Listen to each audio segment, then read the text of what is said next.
Hello friends, I am Vandana Parmar and today we are discussing some important questions which is important for your need important questions on the topic of circulation.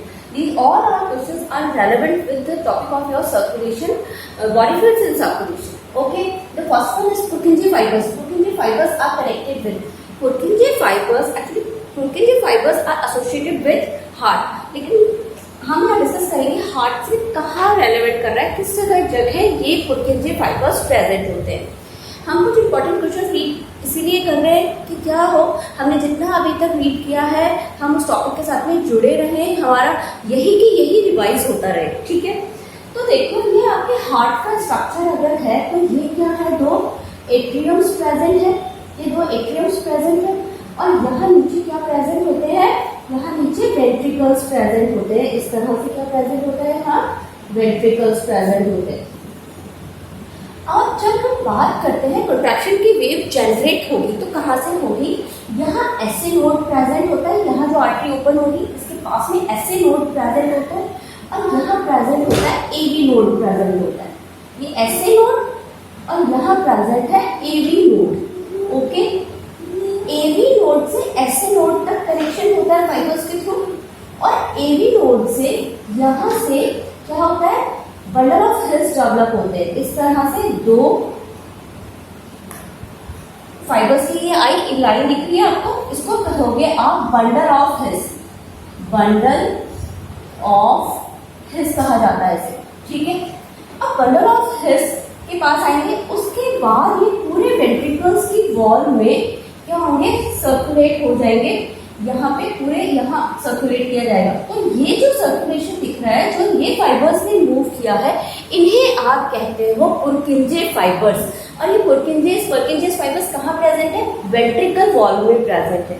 तो यहाँ ये discuss कर रहा है, आपसे पूछना चाह रहा है पुरकिंजे फाइबर्स आर कनेक्टेड.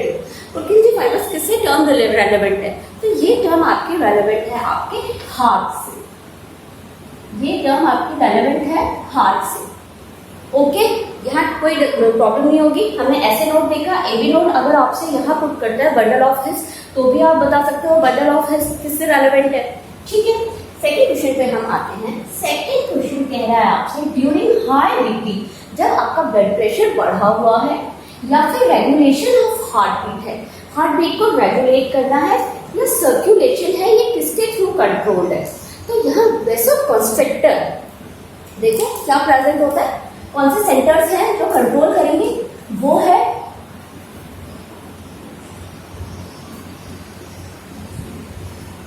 वेसोकंस्ट्रिक्टर और कार्डियक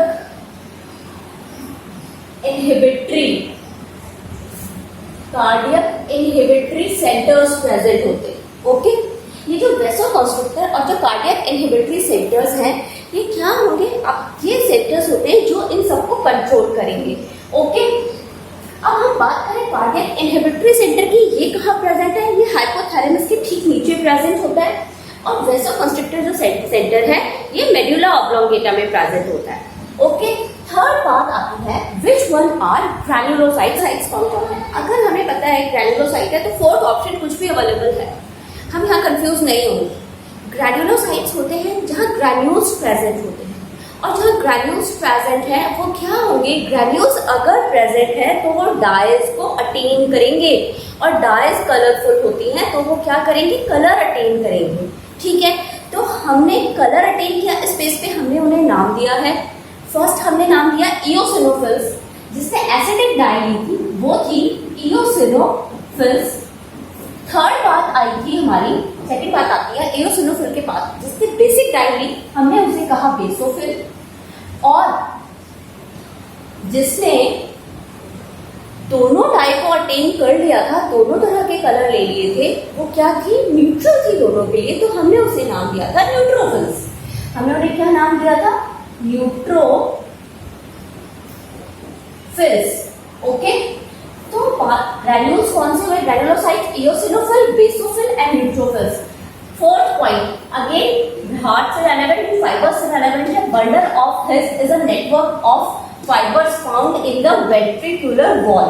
ये बंडल ऑफ हिल्स आ रहे, हमने कहा था ये क्या था, बंडल ऑफ हिल्स थे। अब ये बोल रहा है बंडल ऑफ जो हिल्स हैं ये किससे रेलेवेंट, ये आपके नर्व फाइबर हैं या आपके मसल फाइबर हैं। तो आप यहाँ ध्यान रखोगे, वो 3 या 4 अगर ऑप्शन आपको अवेलेबल करवा रहा है तो आपको ध्यान देना पड़ेगा। अगर आपको पता है तो आप डाइवर्ट नहीं होगे यहाँ से। Bundle of hills muscle fibre है, ऑफकोर्स ये सिग्नल्स ट्रांसमिट कर रहे हैं, लेकिन ये कौन से फाइबर्स हैं, ये मसल्स फाइबर,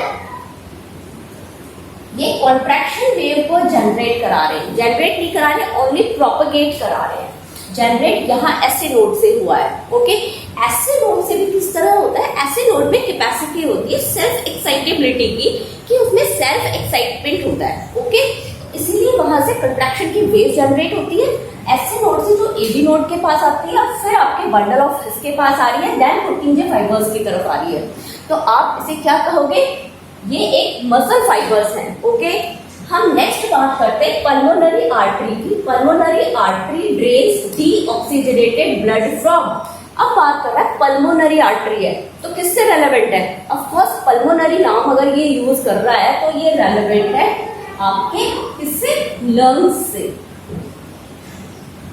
ये लंग्स से रेलेवेंट है। अब आपको पल्मोनरी आर्टरी देखने के लिए देखना पड़ेगा पल्मोनरी आर्टरी लंग्स में क्या कर रही है। हमने कहा था पल्मोनरी आर्टरी और पल्मोनरी वेन ही वो आर्टरी और वेन्स हैं जो आर्टरीज और वेन्स के जो उसका सिस्टम है काम, टेक्निक्स आर्टरी है लेकिन ब्लड लेके जाएगी डीऑक्सीजनेटेड, वेन है लेकिन ब्लड लेके जाएगी, क्या लेके जाएगी, प्योरिफाइड डीऑक्सीजनेटेड लेके जाएगी जिसके पास ऑक्सीजन है, और डीऑक्सीजनेटेड है वो क्या लेके जाएगी, कार्बोक्सिलेटेड ब्लड लेके जाएगी। ये ऑक्सीजनेटेड लेके गई पल्मोनरी वेन, एट्रियम में गया, वेंट्रिकल से आया, वेंट्रिकल से एओर्टा के थ्रू कहाँ गया, बॉडी में गया, आपके ऑर्गन्स में गया। एओर्टा सबसे बड़ी आर्टरी है आपकी एओर्टा, ओके।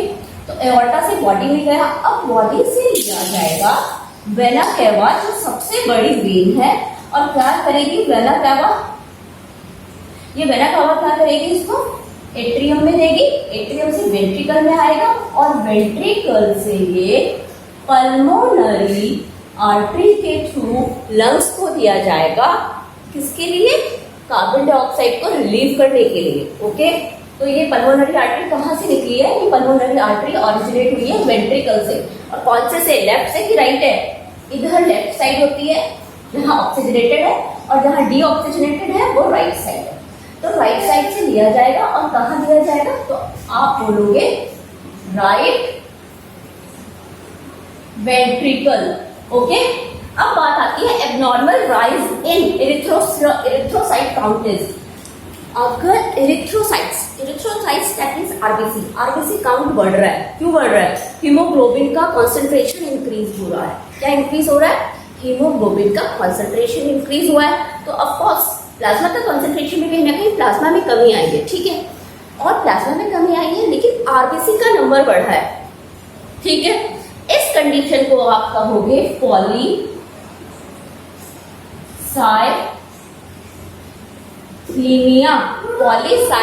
कंडीशन होगी अगर आपका इरिथ्रोसाइट काउंट अगर आपका बढ़ता है, आरबीसी अगर बढ़ता है।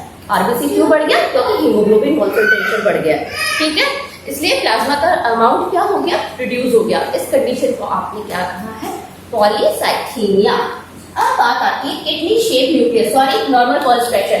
तो देखो आपका नॉर्मल पल्स प्रेशर कितना है, आपको यहीं से ध्यान रख लो 40 mmHg है नॉर्मल पल्स प्रेशर। इसको आप कंफ्यूज मत होना सिस्टोलिक से या डायस्टोलिक से, ओके। अब बात आती है किडनी शेप न्यूक्लियस कहाँ प्रेजेंट होता है, तो देखो जो आपकी WBCs है, उस WBC में जो एक ग्रैन्युलोसाइट है वहाँ मोनोसाइट्स प्रेजेंट है और लिम्फोसाइट्स प्रेजेंट है। तो वहाँ जो मोनोसाइट है इसका न्यूक्लियस है कैसा, ऐसे यू किडनी शेप न्यूक्लियस है, जबकि लिम्फोसाइट का जो न्यूक्लियस होता है वो काफी बड़ा होता है और उसको उसमें ये जो साइटोप्लाज्मिक अमाउंट है ये कम अमाउंट में प्रेजेंट होता है, ठीक है। तो ये है मोनोसाइट का न्यूक्लियस। अब बात आती है आप सीरम किसे कहोगे, सीरम क्या है, सीरम है आप उसमें से ब्लड सेल्स को निकालो, ठीक है, और उसमें से क्लॉटिंग फैक्टर को हटा दो, ओके। क्लॉटिंग प्रोटीन से टाइप फैक्टिनोजेंस वगैरह फिब्रिनोजन आपने हटाया, ये हटाने के बाद में जो बच रहा है आपके पास में वो है आपका सीरम। क्या माइनस किया आपने इसमें से माइनस किए सेल्स को किया, और क्लॉटिंग फैक्टर्स, क्लॉटिंग प्रोटीन।